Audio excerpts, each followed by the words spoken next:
ইম্মা ইয়াকুনা ফি আমরিন ইয়াতাআল্লাক বিদ্দিন, এটা ধর্মের কোনো ব্যাপারেও হতে পারে। ওয়া হুয়া মা ইয়াতাআল্লাক বিসসুরা আউল মাশি, এটা তাদের পোশাক নিয়েও হতে পারে, মানে আপনি কারো পোশাক নিয়ে ঠাট্টা মশকরা করেন, বা সে যেভাবে হাঁটে তা নিয়ে। আউল জুলুস, বা যেভাবে সে বসে বা যাদের সাথে বসে। ওয়া আইয়ুহু কাসিরা, এবং এটা বিভিন্নভাবে হতে পারে। সুম্মা ইজহারুল গাইব ফি হাযিল আকসামিল আরবাআ ক্বাদ ইয়াকুনু লিহাজির, এরপরে এভাবে তাদের দোষ বললে তিনি যে চারটি বিষয় বলেছেন এটা হতে পারে সামনাসামনি, ওয়াকাদ ইয়াকুল লিগাইব, এটা হতে পারে কারো পেছনে, ওয়ালাত তাকদিরাইন ফাকাদ ইয়াকুলু বিল্লাফস, এবং এই দুই অবস্থায় এটা কথা দিয়ে হতে পারে। ওয়াকাদ ইয়াকুন বিইশারাতিন ইশারাতির রাসুল আইন, কিংবা মাথা নাড়ানোর মাধ্যমে বা মুখের অভিব্যক্তির মাধ্যমে বা চোখের মাধ্যমে, ওয়াগাইরিহিমা, বা অন্য কোনোভাবে। ওয়াকুল্লু যালিকা দাখিল তাহদান নাহি ওয়াজ জাজর, এটা আমি অনেক আগেই বলেছিলাম, এটা দিয়ে দার্স শুরু করেছিলাম। এই সবগুলো বিষয়ই আল্লাহ নিষেধ করে দিয়েছেন এবং যারা এমন করে তাদেরকে তিরস্কার করেছেন, তাই এগুলোর ব্যাপারে সতর্ক হন। ওয়ালাম্মা কানা রাসূল সাল্লাল্লাহু আলাইহি ওয়াসাল্লাম আযমান নাস মানসাবার ফিদ্দিন, আমরা জানি যে রাসূল সাল্লাল্লাহু আলাইহি ওয়াসাল্লাম হচ্ছেন সর্বশ্রেষ্ঠ মানুষ দিনে তার গুরুত্বের হিসেবে। কানাত তাআন ফিহি আযিমান ইনদাল্লাহ, তাই তাকে নিয়ে মজা করার পরিণাম আল্লাহর কাছে ভয়াবহ।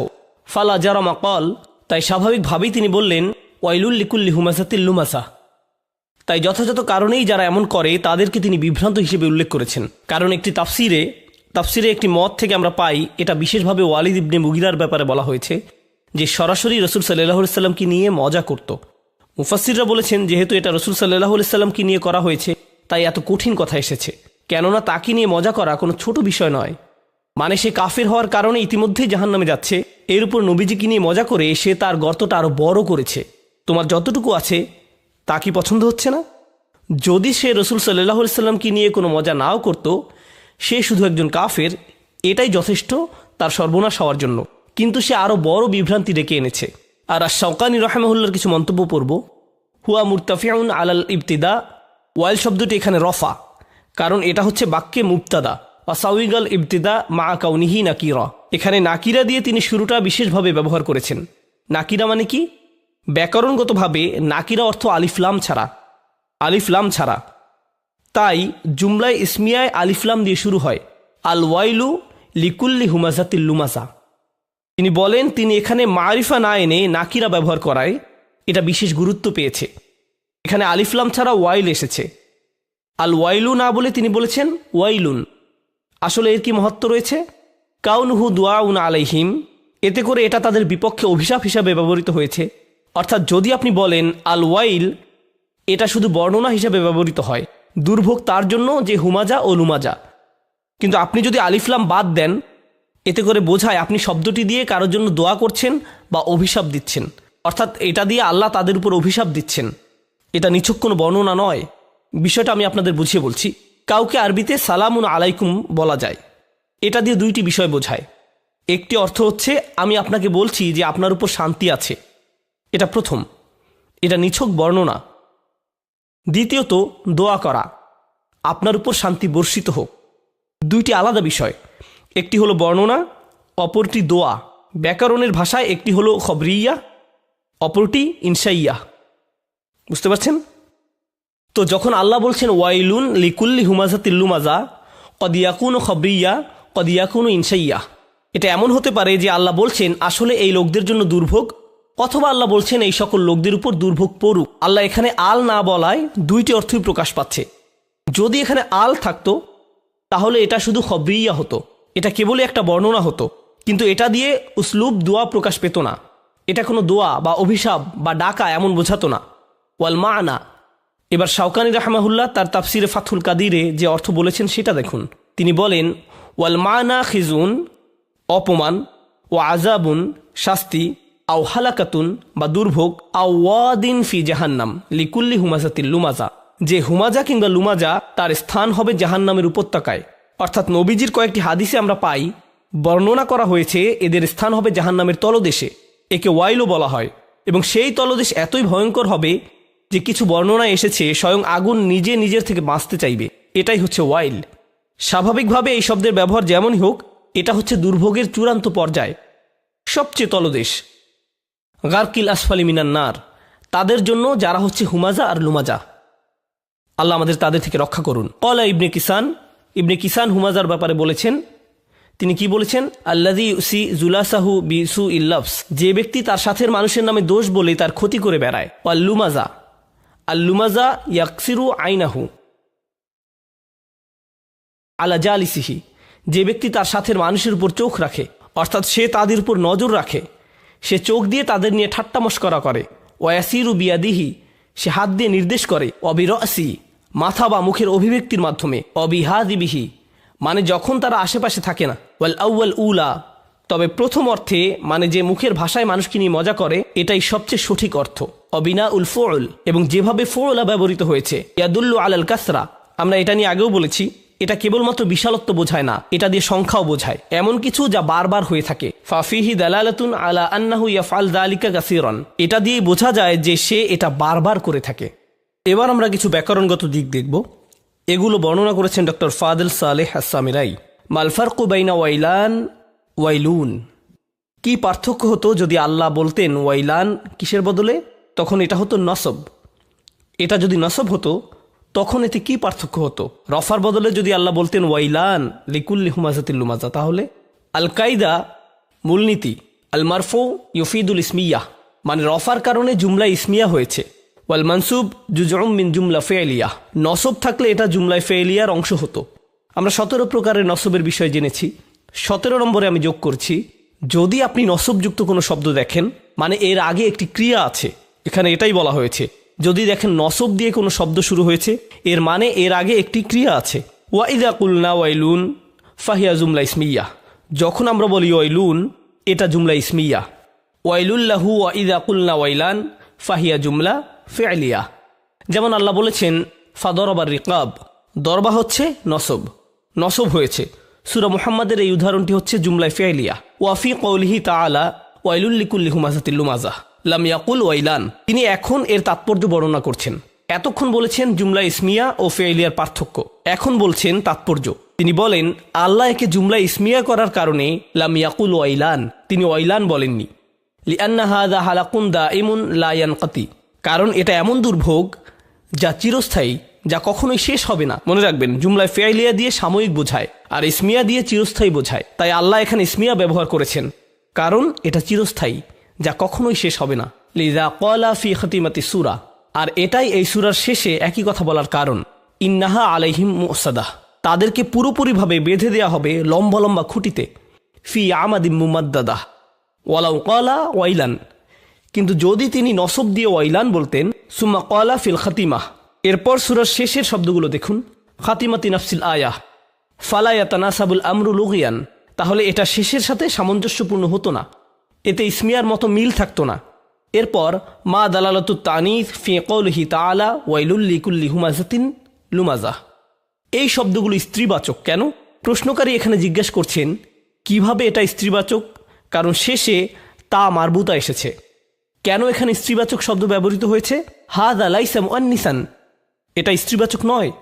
আত্তা ইউতি বিহালিল মুবালাগা, এখানে তা ব্যবহৃত হয়েছে শব্দের আধিক্য বোঝানোর জন্য, ক্ষমতা দেয়া বা বড় করার জন্য।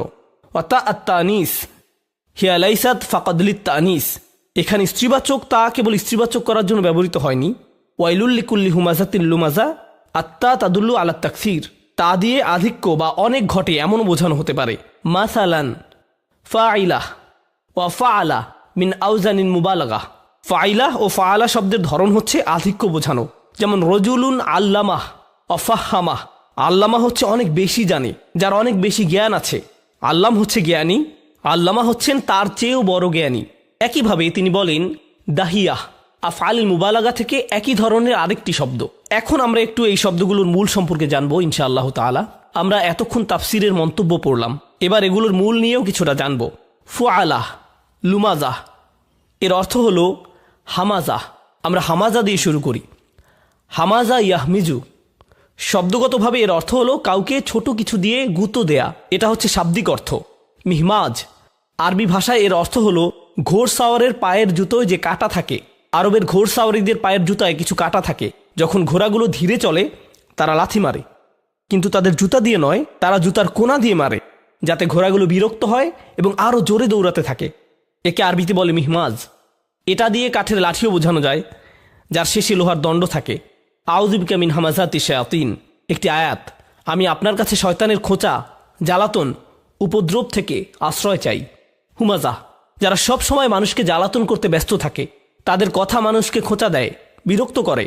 এর মানে হচ্ছে কাউকে বিরক্ত না করে সে থামে না, তারা বিরক্ত করতেই থাকে যতক্ষণ না তার মুখে বিরক্তি দেখতে পায়, এবং যতক্ষণ সে এটা দেখতে না পায় তার মিশন চলতেই থাকে, সে বিরক্ত করতেই থাকে। এটাই হচ্ছে হুমাজা। এরপর লুমাজা সম্পর্কে বলি। বরাবা ইয়াদ্রিবু থেকে লামাজা ইয়ালমিজু হয়েছে। কারো ব্যাপারে খোঁজ খবর নেয়া, দোষ বের করা, মানে কারো ব্যাপারে অনবরত খোঁজ খবর নিতে থাকা যতক্ষণ পর্যন্ত আপনি কোনো দোষ খুঁজে না পান। আমরা তো সবাই মানুষ, আমাদের কিছু না কিছু দোষ থাকবেই, সমালোচনার যোগ্য হবে। হ্যাঁ, আমাদের সবারই কিছু খারাপ দিক আছে। সুতরাং আপনি যদি কারো দোষ খুঁজতে থাকেন, আপনি কি খুঁজে পাবেন? অবশ্যই। এরপরে সেটা নিয়ে খোঁচানো, অপবাদ দেয়া, সবাইকে বলা, অপবাদ দেয়া, প্রকাশ করা, অপমান করা, এটাই হচ্ছে লামাজা। লামাজাহু, সে তার দিকে তার চোখ, তার ঠোঁট বা তার নিচু স্বর দিয়ে অঙ্গভঙ্গি করলো, অর্থাৎ কাউকে নিয়ে বিকৃত স্বর করা। এই যে এসেছে, ওই যে যাচ্ছে, এটাও লামাজাহু। এটা তাফসিরে নয়, বরং ভাষাগত অর্থ, যা আপনি পাবেন লিসানুল আরাবের মতো ডিকশনারিতে। সে খারাপ কথা বলে বা সে অন্যের দোষ খোঁজে। লামাজাহু দিয়ে এমনও বোঝায়। এর সাথে সাদৃশ্যপূর্ণ আরেকটি শব্দ হচ্ছে ইয়াগতাবুহুম, অর্থাৎ সে তার পিছনে নিন্দা করে। হুমাজার সাথে পার্থক্য কি? এই প্রশ্নটি আগেও এসেছে। হুমাজা ও হাম্মাজের মধ্যে পার্থক্য কি? কোরআনে একটি জায়গায় আল্লাহ বলেছেন হাম্মাজিন মাশাইম বিনামিম। আচ্ছা, হুমাজা ফা আসলুহা হুমাজ ওয়াহিয়া মিন সিয়াগিল মুবালাগা। হুমাজা শব্দের মূল অক্ষর হচ্ছে হুমাজ, এটা দিয়ে আধিক্য বোঝায়। এর সাথে একই রকম শব্দ হচ্ছে মিসলা হুতাম, লুকা, গুদার, ফুসাক ইত্যাদি। ওয়াকুলু আহলুল লুগা, এবং ভাষাবিদগণ বলেন মা বুলিগা বিত্তা ইয়াদুল্লু আলা নিহায়াতি ফিল ওয়াসফ ওয়াল গায়াতি ফিল ওয়াসফ। এটা গুরুত্বপূর্ণ। এখানে একটি অতিরিক্ত তা দিয়ে আধিক্য বোঝানো হয়েছে, যেটা দিয়ে একটি গুণের চরম আধিক্য বোঝা যায়। অনেক নয়, কোনো গুণের চরম পর্যায়, এবং তারা ওই গুণের প্রতি আচ্ছন্ন হয়ে থাকে। আল কিয়ামাহ, আত্তাম্মাহ, আসসাখাহ, আল কারিআহ, এগুলোর শেষে কি আছে? চরম মাত্রার দাঁড়ানোকে কিয়াম বলে না, কি বলে? কিয়ামাহ, তাই না? তাই এই গুণগুলো এসেছে চরম মাত্রা বোঝাতে। হাফাজাত তানিস লিল মুবালাগাহ, ইয়াস্তিস তানিস, স্ত্রীবাচক করার কারণ হলো আধিক্য বোঝানো, কিন্তু মূলত এর চরম মাত্রাকে নির্দেশ করার জন্য। এখন এই সূরাটি হচ্ছে জাহান্নামের সর্বশেষ আলোচনা, তাই এখানে সবকিছু আলোচনা করা হয়েছে সবচেয়ে শেষ বা চূড়ান্ত রূপে। তাই হুমাজা লুমাজা শেষে হুতামা দিয়ে চূড়ান্ত পর্যায়ের ভাষাই এখানে ব্যবহৃত হয়েছে। আর যারা সবচেয়ে কঠিন শাস্তি পাবে, তারা অবশ্যই সবচেয়ে চরম পর্যায়ের হুমাজ লুমাজ করেছে, যাতে এই শব্দগুলোর কার্যকারিতা প্রমাণ হয়। ওয়াল হুতামা হিয়া বিনাফসি সিগাতি হুমাজা ওয়াহিয়া সিগাত মুবালাগা লিজালিক নাসাবা ইউজকার বুলুগুহুম আন নিহায়া। বলা হয়েছে হুতামা একই ধরনের শব্দ, শাস্তিও তেমনই হবে যে মাপের অপরাধ হবে, তার সাথে সঙ্গতিপূর্ণ, যা হাম্মাজের বিপরীত। হাম্মাজ শব্দটি অন্য জায়গায় এসেছে, আসুন এদের পার্থক্য কি সেটা দেখি। ইদান নাহনু আমাম সিগাতাইন। এখন আমরা দেখতে পাচ্ছি কোরআনে দুই ধরনের শব্দ বর্ণিত হয়েছে লিল মুবালাগা, আধিক্য বোঝাতে। ইহদাহুমা তাদুল্লু আলাল মুজাওয়ালা, এদের একটি দিয়ে বোঝায় যে পেশাগতভাবে করা হয় বা ধারাবাহিকভাবে করা হয়ে থাকে, যা চমৎকারভাবে করা হয়ে থাকে, অর্থাৎ কেউ কোনো বিষয়ে খুবই পারদর্শী, তখন এই ধরনের শব্দ ব্যবহৃত হয়। ফাল, যেমন খাব্বাজ, যে খুব ভালো রুটি বানায়, রুটিওয়ালা। খাইয়াত, সে খুব ভালো বানায়। যে উপহার দেয় খুব ভালো, তাকে বলে ওয়াহাব। ওয়াহাবা মানে যে উপহার দেয়, কিন্তু উপহার দেয় যে খুবই ভালো, তাকে বলে ওহাব। এখন হাম্মাজ বলা হয় তাকে। এখন হাম্মাজ এমন কাউকে বলা হয় না যে শুধুমাত্র মানুষের দোষ খুঁজে বেড়ায় বা সমালোচনা করে, এমন কাউকে না, বরং যার পেশায় মানুষের ভুল ধরা। সে হয়তো টিভি শো করে সমালোচনা করে, সেই হাম্মাজ, যে বারবার এটা করতে থাকে এবং সে এতে খুবই দক্ষ হয়ে ওঠে। কেন এমন শব্দ ব্যবহৃত হয়েছে শুনুন। ওয়ালা তুতি' কুল্লা হাল্লাফিম মাহিন হাম্মাজিম মাশাইম বিন নামিম মান্না'i লিল খায়রি মুতাদ্দিন আসিম উতুলিন বা'দা যালিকা জানিম আন কানা যা মালিন ওয়া বানিন। এখানে সমান্তরালভাবে বর্ণনা এসেছে। যখন হুমাজা এসেছে, মাল শব্দটি এসেছে, তাই না? সূরা হুমাজায় হুমাজা শব্দটি এসেছে, একই সাথে মাল শব্দটি এসেছে। আল্লাযী জামা মালান। যখন হাম্মাজ শব্দটি এসেছে, তখনও আনকানা যা মালিন অবানিন। এখানে ধারাবাহিকতা রক্ষা করা হয়েছে, দুইটি জায়গাতেই মাল শব্দটি এসেছে। কিন্তু এখানে আরেকটি বিষয় হচ্ছে, এই সূরায় তাদেরকে নিয়ে বলা হচ্ছে যাদের প্রতিনিয়ত রাসূল সাল্লাল্লাহু আলাইহি সাল্লামের কাজের সমালোচনা ও দোষ ত্রুটি খুঁজে বের করার জন্য নিয়োগ দেয়া হয়েছিল। অনবরত তাকে পাগল বলা, বিভিন্ন ধরনের অপবাদ দেয়া ইত্যাদি। সূরার শুরুতে এসেছে নুন ওয়াল কলামি ওয়া মা ইয়াসতুরুন মা আনতা বিনিআমাতি রাব্বিকা বি মাজনুন। তাই না? কুরাইশদের মধ্যে নিয়োগপ্রাপ্ত কিছু লোক ছিল যারা সমালোচনা করতে খুবই পারদর্শী ছিল, ঠাট্টা মশকরা করতে। তাদেরকে রসুল সাল্লাল্লাহু আলাইহি সাল্লামের নিন্দা করতে নিয়োগ দেওয়া হয়েছিল। আল্লাহ রসুল সাল্লাল্লাহু আলাইহি সাল্লামকে বললেন, এদের কথায় কোনো ভ্রুক্ষেপ করবেন না, এদের নিয়ে ভাববেন না, আপনি আপনার কাজ করে যান। লা তুতিআ কুল্লা হাল্লাফিম মাহিন হাম্মাজিন মাশাইন বিনামিম। তাদের দক্ষতার দিকটি হাম্মাজ শব্দে ফুটে উঠেছে। সূরা হুমাজায় তাদের স্তর তুলে ধরা হয়েছে। এই সূরায় এই বিষয়ে তাদের দক্ষতা ফুটিয়ে তোলা হয়েছে। সেই সাথে তাআমুল মা আন্নাস, এটা বলেছেন ডক্টর ফাদল সালেহ আস-সামিরাই। তিনি বলেন, সূরা কলমে মূলত মানুষের ব্যাপারে বর্ণনা এসেছে। যেহেতু এখানে সেই সব লোকের ব্যাপারে বারবার বলা হচ্ছে, তাই বিষয়টি বিশেষভাবে তাৎপর্যপূর্ণ। ওয়াইলুন ফিহা মাআনিদ দুআ। আমরা এই ব্যাপারে ইতিমধ্যে জেনেছি যে ওয়াইল দিয়ে প্রার্থনা বা অভিশাপ বোঝায়। এই ক্ষেত্রে অভিশাপ বোঝায়। ওয়াইদা কানা ফিহা মাআনিদ দুআ ইয়াসুহ আম তাবদা আল জুমলা ইসমিয়া বিহা মিসলা কলিহি তাআলা সালামুন আলাইকুম। আমরা এটা পড়ে ফেলেছি, সুতরাং আমরা সামনে আগাই। ওকে, এখন আমার নিজের মন্তব্য। ব্যাকরণগত দিকগুলো পড়ার পর এই পয়েন্টগুলো আমি অন্যান্য জায়গায় পড়েছি, তাই আমি চেয়েছি এগুলো আমার নোটে রাখতে। প্রথম পয়েন্ট, ওয়াইল শব্দের তানভিন দিয়ে কিছু বিষয় কল্পনার জন্য ছেড়ে দেওয়া হয়েছে। এটা হলো আমার প্রথম মন্তব্য। জুমলা ইসমিয়ায় যখন কোনো শব্দের শেষে তানভিন থাকে, এর অর্থ এতে আরও ব্যাখ্যার প্রয়োজন আছে। এটা একটি অর্থেই সীমাবদ্ধ নয়। উদাহরণস্বরূপ ধরুন, উজুহু ইয়াউমাইযিন নাদিরা, কিছু মুখমণ্ডল। কিন্তু তখন প্রশ্ন জাগে, বাকি মুখমণ্ডলের কি হবে? তাই আয়াতের পরের অংশে আমরা দেখি অন্যান্য মুখমণ্ডলের কি হবে। বাসিরাতুন তাজুন্নু ইউফআলা বিহা ফাকিরাহ ইত্যাদি। যদি আপনি বাক্যটি মাআরিফ দিয়ে শুরু করেন, তাহলে এতে আর কিছুই বাকি থাকে না। কিন্তু যদি নাকিরা দিয়ে বাক্য শুরু হয়, কিছু অংশ বাকি থেকে যায়, আরও কিছু বাকি থাকে। তো এই ওয়াইল শব্দটির আরও কিছু অর্থ আছে। একটা সাধারণ অর্থ, আরেকটি বিশেষ হচ্ছে এটা এক বছর নয়। এটা বোঝাটা খুবই গুরুত্বপূর্ণ। আপনারা জানেন যে কোরআনে ফাহিশা এবং আল ফাহিশা এর মধ্যে পার্থক্য রয়েছে। আল্লাহ তাআলা কোরআনে ফাহিশা শব্দটির ব্যবহার করেছেন, আবার তিনি আল ফাহিশা শব্দটিও ব্যবহার করেছেন। ওয়াল্লাযীনা ইযা ফাআলু ফাহিশাতান, এখানে আল নেই। ওয়াল্লাতী ইয়াতিনাল ফাহিশাতা মিন নিসাইকুম। ফাহিশা দিয়ে যে কোনো ধরনের নির্লজ্জতা বোঝানো হতে পারে। এটা চোখ দিয়ে হতে পারে, কান দিয়ে হতে পারে, হাত বা অন্য কোনো অঙ্গ দিয়ে হতে পারে। আল ফাহিশা হচ্ছে চূড়ান্ত পর্যায়ের নির্লজ্জতা, যেটা হচ্ছে জিনা। এই দুইয়ের মধ্যে পার্থক্য আছে। এখন ওয়াইলুন দিয়ে সব রকমের দুর্ভোগ বোঝায়, আর আল ওয়াইল দিয়ে নির্দিষ্ট কোনো প্রকারের দুর্ভোগ বোঝায়। তাহলে কোনটি বড় দুর্ভোগ? ওয়াইল হচ্ছে বড় দুর্ভোগ, কারণ এতে আল নেই। কুল শব্দটি একই বাক্য দুইটি ভাগে বিভক্ত হওয়ার কারণে এখানে দুইটি বিষয় ঘটেছে। ওয়াইলুল্লি কুল্লি হুমাসাতিল লুমাসা আল্লাযী জামআ মালা ওয়া আদ্দাদা। একই বাক্য কিন্তু দুইটি আয়াতে বিভক্ত। কুল শব্দটি দিয়ে বোঝা যায় যে এটা কেবলমাত্র একজন বা দুইজন মানুষের মধ্যে সীমাবদ্ধ নয়, বা এটা কেবলমাত্র ওয়ালিদ ইবনে মুগিরা, আখনাস ইবনে শুরাইককে নিয়ে বলা হচ্ছে না। কেন? কারণ কুল কি? কারণ কুল অর্থ কি? যে কেউ, যারা করবে তারা সবাই, যে বা যারা এমন আচরণ করবে প্রত্যেককেই এই তালিকায় যুক্ত হবে। এরপর এসেছে আল্লাযী শব্দটি। সাধারণত যদি আপনি এমন কিছু বর্ণনা করেন যা নাকিরা অর্থাৎ প্রচলিত, সেসব ক্ষেত্রে আল্লাযী শব্দটি ব্যবহৃত হয় না, কারণ আল্লাযী দিয়ে নির্দিষ্ট বোঝায়, সুনির্দিষ্ট বোঝায়। তাই এখানে আল্লাযী শব্দটি ব্যবহৃত হয়েছে বাদাল হিসেবে, অর্থাৎ এটা দিয়ে দ্বিতীয় দল বোঝাচ্ছে। তাহলে আমরা বুঝতে পারলাম এর দুইটি তাৎপর্য রয়েছে। প্রথমত, এর পরবর্তী আয়াতটিতে হুমাজা ও লুমাজার ব্যাখ্যা করা হয়েছে, অথবা পরবর্তী আয়াতটিতে অন্য কোনো দলের কথা বলা হয়েছে যারা ওয়াইলের মুখোমুখি হবে। অর্থাৎ এখানে একটি দলে দুইটি বৈশিষ্ট্য থাকতে পারে, হুমাজা লুমাজা এবং আল্লাযী জামআ মালান। এই মিলিয়ে একটি দলের দুইটি বৈশিষ্ট্য থাকতে পারে, অথবা এখানে দুইটি আলাদা দলের কথা বলা হয়েছে। তাই একটিকে বাদাল হিসেবে এভাবে পড়া যেতে পারে, ওয়াইলুন লিল্লাযী জামআ মালান ওয়া আদ্দাদা। বাদাল মানে হুমাজা ও লুমাজা। আও ওয়াইলুল লিকুল্লি জামআ, আসলে কুল নয়, বাদাল মিন কুল। ওয়াইলুল লিল্লাযী জামআ মালান ওয়া আদ্দাদা। মোদ্দা কথা হচ্ছে, পরবর্তী আয়াতে যাওয়ার আগে বিষয়টি যদি আপনি এখনো বুঝে না থাকেন, এর মূল কথাটি হলো হুমাজা ও লুমাজার ব্যাপারে যে বর্ণনা এসেছে, বিষয়টি ভালোভাবে বোঝাতে আমি কিছু বাংলা শব্দ নির্বাচন করেছি।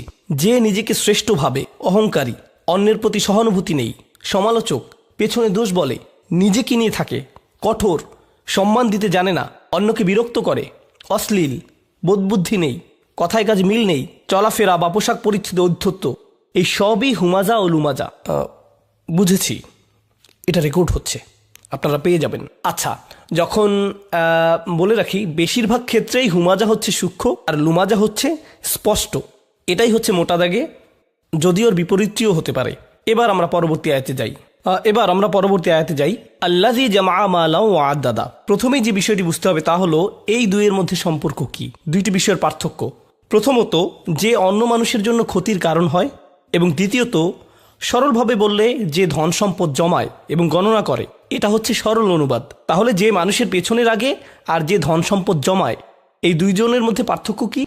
যে ব্যক্তি সারাক্ষণ নিজের ধন সম্পদ জমায়, অন্য মানুষকে দেয় না, তাই মানুষ তাকে লোভী রাখে, কিন্তু সে চায় না যে তাকে কেউ সমালোচনা করুক। আর আমরা জানি আক্রমণই সেরা প্রতিরোধ, তাই না? তো এজন্য অন্য কেউ যেন তাকে বলতে না পারে যে তোমার কিছু দান করা উচিত, বা টাকা ছাড়াও অন্য কিছু নিয়েও তোমার ভাবা উচিত ইত্যাদি।